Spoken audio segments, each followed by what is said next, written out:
Alors là, on a un petit quart d'heure tous les deux pour évoquer ton parcours et puis parler un petit peu de tes actualités, de ce que tu fais. Et donc, pour commencer, je vais simplement tenter de te présenter. J'ai fait des petites recherches. Donc en fait, ça n'a pas été facile déjà de te présenter parce que en te googlisant, je suis tombé sur pas mal de projets dans lesquels tu étais impliqué. Des projets qui se déroulent en Afrique, à La Réunion, sur la Côte d'Opale. Donc tu as pas mal voyagé. Et heureusement, tu m'as envoyé 2-3 infos pour que je puisse m'y retrouver.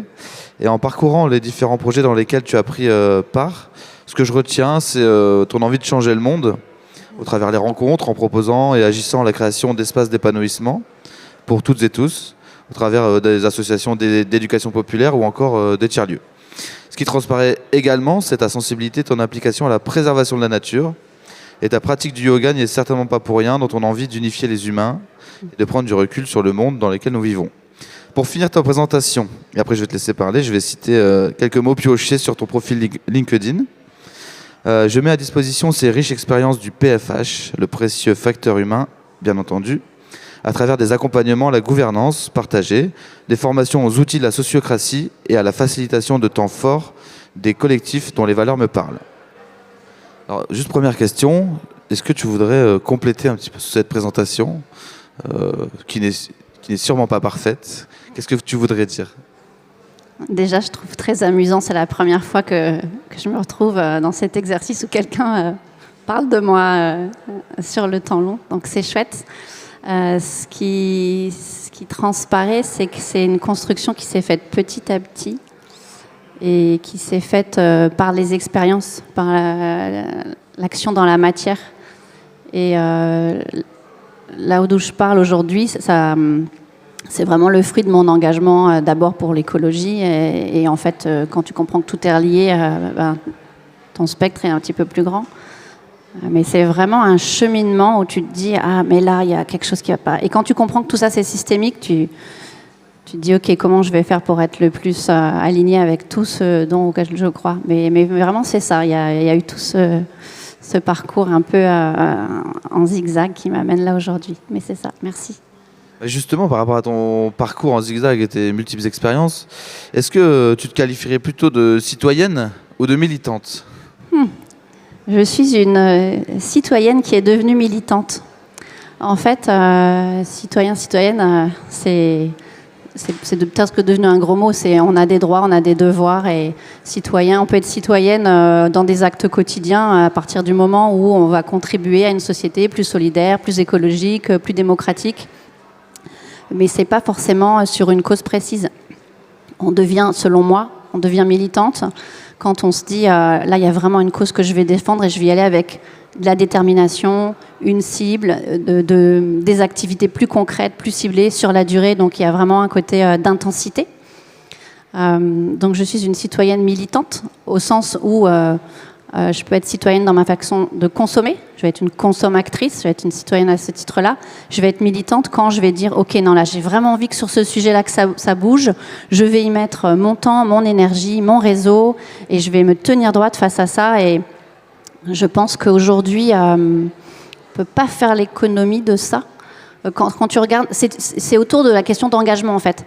Quand tu regardes l'évolution de l'engagement à travers l'histoire, tu as eu des engagements d'abord au niveau des syndicats où vraiment on était militants et on était rattaché à la défense de ses droits, etc. Et puis après, dans l'évolution de l'histoire, l'engagement est devenu citoyen. On va faire son colibri, on va trier ses déchets. Ah, c'est bien, on est citoyen.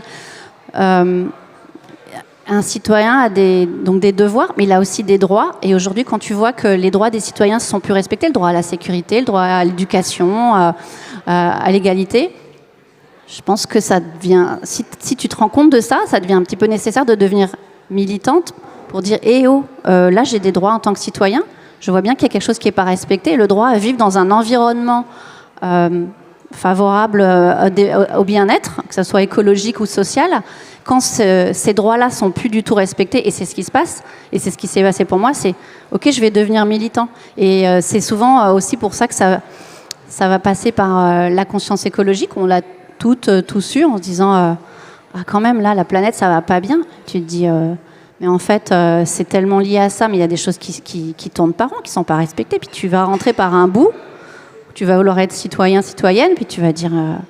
et si tu as le courage de creuser un peu, tu vas dire non, mais là, vraiment, à un moment, faut que je descende dans la rue. Et c'est ce qui se passe. Donc, pour revenir à ta question, je suis une citoyenne militante. On peut comprendre aussi que la citoyenneté et le militantisme sont très interliés et parfois la frontière est mince et c'est pas forcément le plus intéressant de dire est-ce qu'on est plus citoyen ou militant, mais bref. Non, mais les Français aiment ça, mettre les gens dans des cases. Ouais, c'est ça. Ah, ils adorent mettre les gens dans des cases.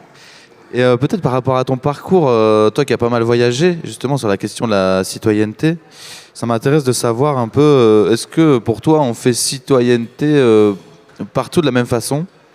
Voilà, je pense en Afrique, en France, à La Réunion, enfin, par rapport à tes expériences. Comment est-ce qu'on fait la citoyenneté de la même façon ? Ouais, c'est intéressant cette question parce qu'effectivement, moi j'ai une quinzaine d'années dans la coopération au développement et on ne fait pas citoyenneté de la même façon. Tout simplement pourquoi ? Parce que en Europe, dans les pays occidentaux, une citoyenne, un citoyen, elle va avoir conscience qu'elle a des droits en tant que citoyen. Parce qu'elle fait confiance à un État qui est censé lui assurer ses droits. Je parlais tout à l'heure à l'éducation, à la sécurité, au bien-être, etc. Moi, j'ai vécu dans des pays où ces droits n'existent pas, avec des États complètement défaillants. Et la citoyenneté, elle se présente complètement d'une autre manière, où en fait, puisque les personnes savent qu'elles ne peuvent pas compter sur le soutien d'un État pour du service public qui est inexistant, en fait, plutôt que d'aller militer en disant nos droits, elles se retroussent les manches et elles y vont en fait. Et moi, je sais que ça m'a construit aujourd'hui en se disant plutôt que de dire vraiment en regardant en haut, oh l'État, vous voudriez bien nous aider, c'est ok depuis la base, comment on fait ? Et moi, j'ai vécu dans des pays où l'école est gérée par les parents, la route pour accéder dans les villages est construite par les communautés où elles vont chercher du réseau, de l'aide. Donc,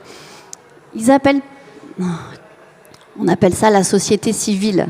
Donc, il y a cette notion de citoyenneté, mais elle ne se présente pas de la même manière où nous, on va la voir peut-être, une citoyenneté qui va devenir militante, on va y voir un côté politique. C'est aussi de la politique, faire en sorte que le vivre ensemble se passe bien. Pour moi, c'est de la politique. Mais c'est vraiment la société civile qui se prend en main et c'est hyper inspirant où je vois, moi, dans nos pays riches, après cet engagement militant, syndical dont je parlais tout à l'heure, la citoyenneté, elle est devenue très dans le confort et dans l'individualité. En fait, tu deviens militant si tu te relis à un collectif et que tu vas faire réseau pour défendre une cause. Mais là, on sort d'une période où chacun était dans sa petite bulle de confort, où je vais trier mes déchets, mais je suis content parce que j'ai mon écran plat. Et puis, les sociétés riches peuvent se permettre ça. Là, on voit bien que ça ne tient plus, en fait. Ce truc d'individualisme qui est très peu présent dans les pays en voie de développement, ça tient plus aujourd'hui. Ouais. C'est une belle transition aussi pour parler de ton actualité, ou en tout cas les projets dans lesquels tu agis aujourd'hui. Donc tu agis aujourd'hui dans le collectif du Montreuilois. Est-ce que tu peux nous le présenter en quelques mots ? Et puis peut-être nous parler un peu de son actualité, qui est assez chaude aussi. Il y a des choses qui arrivent dès la semaine prochaine. Alors, est-ce que tu peux m'en parler un peu ? Comme dirait un fameux chroniqueur, c'est chaud l'actualité, c'est chaud. Suite à la ref. Oui. Je ne me permettrai pas de me comparer à lui quand même. Oui, donc je m'implique dans le collectif citoyen de Montreuil-sur-Mer et ses environs. Donc, je peux te le présenter très rapidement, sachant que je l'ai rejoint récemment. C'est un collectif qui existe depuis 2019. Et comme je disais tout à l'heure, quand il s'est créé, c'était le collectif éco-citoyen. Donc, qui mobilisait beaucoup de personnes sur la cause écologique, avec des centaines de personnes qui se réunissaient pour nettoyer des plages, etc.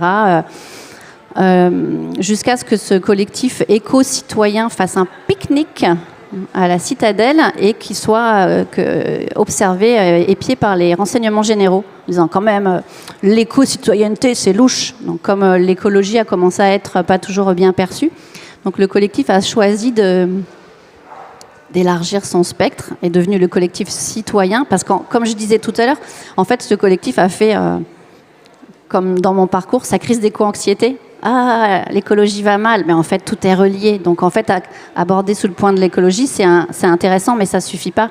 Donc le collectif est devenu collectif citoyen au moment où le Pas-de-Calais a souffert des inondations et a commencé en fait à continuer plutôt à vouloir alerter la population en disant regardez ce qu'on fait dans beaucoup de tiers-lieux. Il y a des trucs qui collent pas, mais c'est pas une fatalité, vous pouvez agir.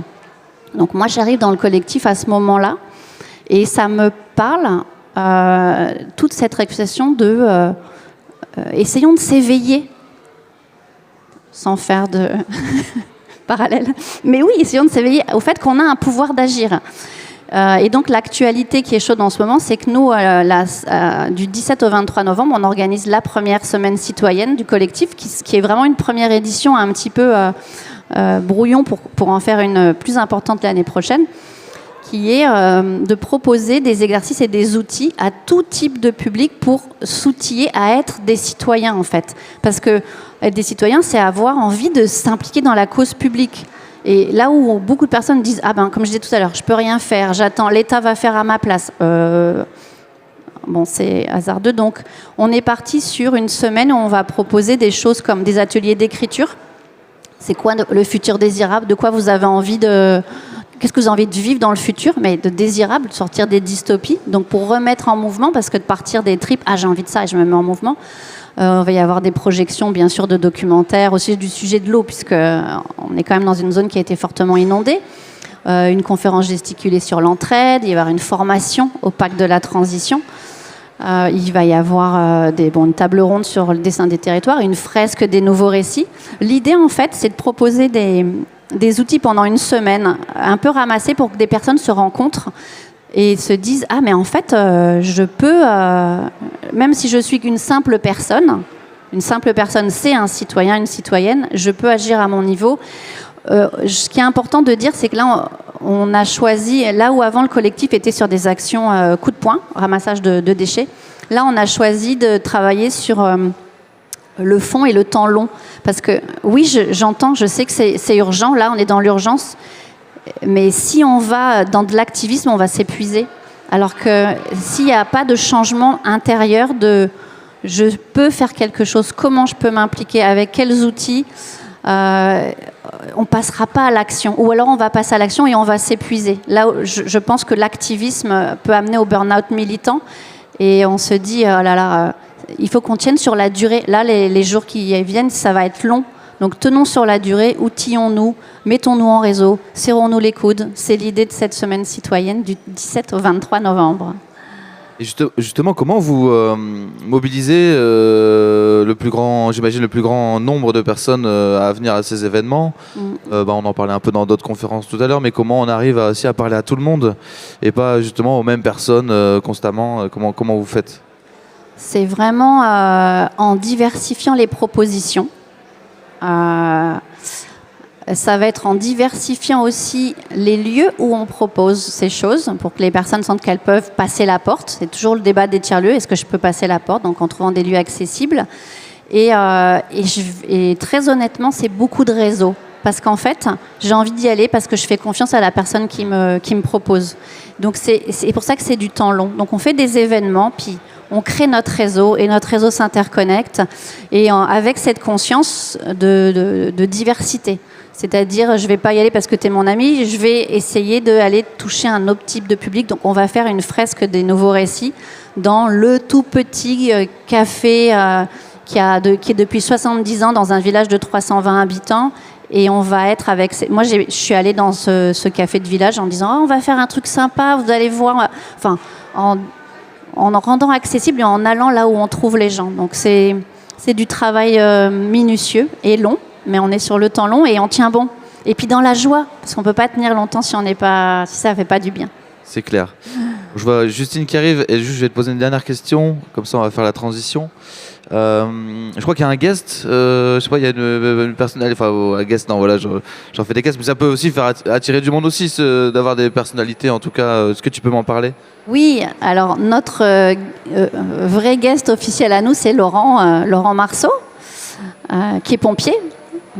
qui est connu notamment pour sa conférence gesticulée en tant que pompier, qui est éteindre les incendies en temps de crise. Donc c'est vrai qu'il vient nous soutenir. Et, cette semaine, il y a plein d'autres événements avec des personnes qui ne sont pas nos guests, mais ça met en lumière cette semaine-là. Donc, alors, Laurent Marceau fera sa conférence gesticulée le samedi 22 novembre. Et puis, en fait, il va loger dans un tiers-lieu du territoire qui s'appelle la Plume à Loup, qui est un tiers-lieu citoyen et pas militant, mais on n'aura pas le temps de développer, mais qui accueille et qui va héberger ces rencontres et ces connexions. Et donc ça sera samedi 22. Et cette même semaine, il y aura le jeudi 20 novembre Pablo Servigne qui fait une conférence sur l'entraide à Boulogne-Billancourt. Donc c'est organisé par des amis du tiers-lieu nourricier du Boulonnais qui sont présents aujourd'hui, et la Maïf. Et la veille, le mercredi, il y a Olivier Hamon qui fait une conférence sur la robustesse à Lambersart, donc ça c'est moins loin. Donc ça met en lumière tout ça. Puis après les guests, tu sais, eux-mêmes te diraient qu'ils ne sont pas guests. Si tu viens, tu seras guest. Je viendrai peut-être alors. Bah, merci beaucoup. On va laisser la place à Justine. Et toi, tu peux venir. Et Polo, peut-être qu'on peut passer sur un petit carton pour faire la transition. Merci. On va s'arrêter là. Merci beaucoup et bonne suite.